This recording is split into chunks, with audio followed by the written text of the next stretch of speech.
ओम नमो भगवते वासुदेवाय। नमस्कार दोस्तों, स्वागत है आप सभी का आपके अपने YouTube चैनल खुशहाल जिंदगी में। दोस्तों, पवित्र कार्तिक मास के महात्म्य के कथा को हम श्रवण कर रहे हैं। पिछले वीडियो में हमने जाना कि आंवला और तुलसी की उत्पत्ति किस प्रकार से हुई तथा इनके पूजन का क्या फल है। अब कथा क्रम को आगे बढ़ाते हुए कार्तिक महात्म्य के 24वें अध्याय को आज श्रवण करेंगे। कथा आरंभ करने से पहले एक बार भावपूर्वक ओम नमो भगवते वासुदेवाय। राजा पृथु बोले, हे मुनिश्रेष्ठ, आपने तुलसी के इतिहास, व्रत, महात्म्य के विषय में कहा। अब आप कृपा करके मुझे यह बताइए कि कार्तिक मास में क्या और भी देवताओं का पूजन होता है, यह भी विस्तार पूर्वक बताइए। राजा पृथु की यह बात सुनकर नारद जी बोले, पूर्व काल में साम्र पर्वत पर करविकर में धर्मदत्त नामक विख्यात कोई धर्मज्ञ ब्राह्मण रहते थे। एक दिन कार्तिक मास में भगवान विष्णु के समीप जागरण करने के लिए वे भगवान के मंदिर की ओर चले। उस समय एक पहर रात बाकी थी। भगवान की पूजन की सामग्री साथ लिए जाते हुए ब्राह्मण ने मार्ग में देखा कि एक भयंकर राक्षसी आ रही है। उसका शरीर नंगा और मांस रहित था। उसके बड़े बड़े दांत, लपकती हुई जीभ और लाल नेत्र देखकर ब्राह्मण भय से थर्रा उठे। उनका सारा शरीर कांपने लगा। उन्होंने साहस करके पूजा की सामग्री तथा जल से ही उस राक्षसी के ऊपर प्रहार किया। उन्होंने हरिनाम का स्मरण करके तुलसी दल मिश्रित जल से उसको मारा था, इसलिए उसका सारा पातक नष्ट हो गया। अब उसे अपने पूर्व जन्म के कर्मों के परिणाम स्वरूप हुए दुर्दशा का स्मरण हो आया। उसने ब्राह्मण को दंडवत प्रणाम करके इस प्रकार कहा, ब्राह्मण, मैं पूर्व जन्म के कर्म के फल से इस दशा को पहुंची थी। अब मुझे किस प्रकार उत्तम गति प्राप्त होगी। धर्मदत्त ने उसे इस प्रकार प्रणाम करते देखकर आश्चर्यचकित होकर पूछा, किस कर्म के फल से तुम इस दशा को पहुंची थी? तुम्हारा क्या नाम है? तुम कहाँ रहती हो?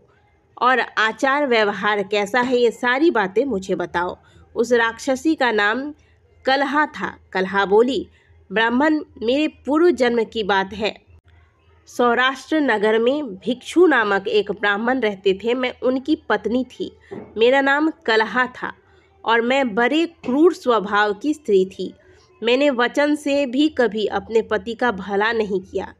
उन्हें कभी मीठा भोजन नहीं परोसा। सदा अपने स्वामी को धोखा ही देती रही। मुझे कलह विशेष प्रिय था, इसलिए मेरे पति का मन मुझसे सदा उद्विग्न रहा करता था। अंततोगत्वा उन्होंने दूसरी स्त्री से विवाह करने का निश्चय कर लिया। तब मैंने विष खाकर अपने प्राण त्याग दिए।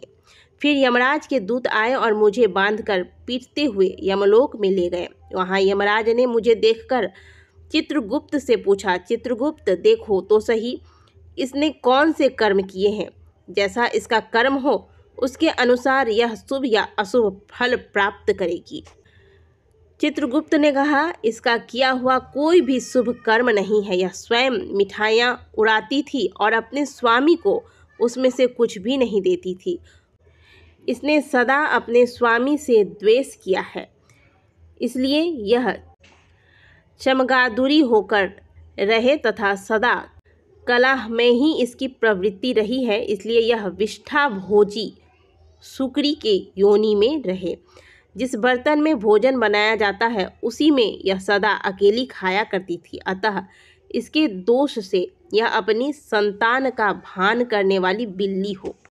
इसने अपने पति को निमित्त बनाकर आत्मघात किया है, इसलिए यह अत्यंत निंदनीय स्त्री प्रेत के शरीर में भी कुछ काल तक अकेली ही रहेगी।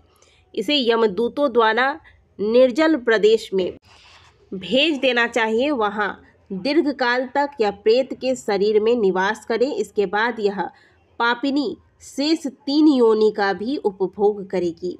कलहा ने कहा, विप्रवर, मैं वही पापिनी कलहा हूँ। इस प्रेत शरीर में आए मुझे 500 वर्ष बीत चुके हैं। मैं सदैव भूख प्यास से पीड़ित रहा करती हूँ। एक बनिए के शरीर में प्रवेश करके मैं इस दक्षिण देश में कृष्णा और वेणी के संगम तक आई हूँ। ज्यों ही संगम तट पर पहुंची त्यों ही भगवान शिव और विष्णु के पार्षदों ने मुझे बलपूर्वक बनिए के शरीर से दूर भगा दिया। तब से मैं भूख का कष्ट सहन करती हुई इधर उधर घूम रही हूँ। इतने में ही आपके ऊपर मेरी दृष्टि पड़ गई। आपके हाथ से तुलसी मिश्रित जल का संसर्ग पाकर मेरे सब पाप नष्ट हो गए हैं। द्विज श्रेष्ठ, अब आप ही कोई उपाय बताइए। मेरे इस शरीर से और भविष्य में होने वाले भयंकर 3 योनियों से किस प्रकार मुक्ति प्राप्त करूं?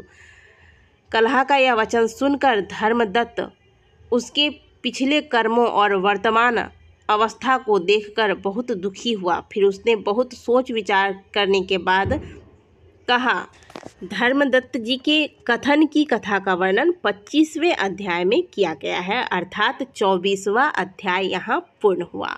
दोस्तों, कथा को श्रवण करने के बाद भगवान के नाम का जयकारा अवश्य लगाएं। कमेंट बॉक्स में ओम नमो भगवते वासुदेवाय अवश्य लिखें। आज की कथा हमें बताती है कि अपने जीवन साथी के साथ, चाहे वह पति हो या पत्नी हो, इनके साथ आघात करने का क्या फल होता है। इसलिए सदैव अपने रिश्ते में व्यक्ति को ईमानदार होना चाहिए। आशा करते हैं कि आज की कथा से आप कुछ सीख लेंगे और सदैव जो मार्ग आपके लिए उचित है, सही है, उसी मार्ग पर चलेंगे। दोस्तों, आपसे मिलते हैं अगले वीडियो में।